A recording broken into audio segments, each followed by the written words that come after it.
Alright, today we're going to work on the upper hamstring glute complex. Right up on the lateral aspect of the hip.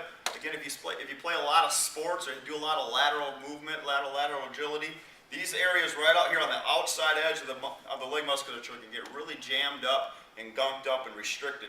So we're going to try to peel off going perpendicular to the line of action of the musculature, which runs vertically here, going along the thigh. We're going to go perpendicular to that, and we're just going to peel off back and forth using our softball. And we're going to start right underneath of the cheek of the butt musculature, because that's where the hamstrings go. The hamstrings go right up underneath those glute muscles and attach up onto the bottom of the pelvis.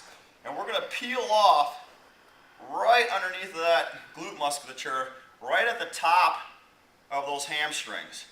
We're just going to roll left and right, kind of swooping and duping right through it, side to side, peeling off the hamstrings. If you find a spot that's really restricted, you can just barrel down on it, give it a little mini roll, maybe a little circular action. You can kind of bring the leg up into your chest a little bit, get a little bit more stretch on it, maybe just raise the leg up and down, but really try to get that perpendicular motion, that side to side cradle rocking action, peeling off those hamstrings. Those hamstrings also meet up into the back side of the IT band.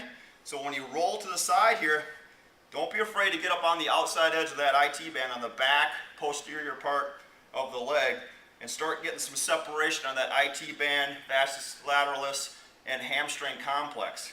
Once you've spent 2 to 3 minutes on one side, then go ahead and flip it over. Spend the same 2 to 3 minutes on the other side. And if you find that one side is much more restricted than the other, then go ahead and spend more time on it. You won't regret it, because this will really help loosen up those movements that take place in that frontal plane and in that transverse where you're trying to get as much rotation as possible.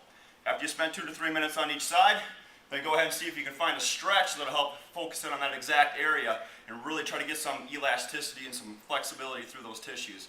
And then go ahead and shoot for something else.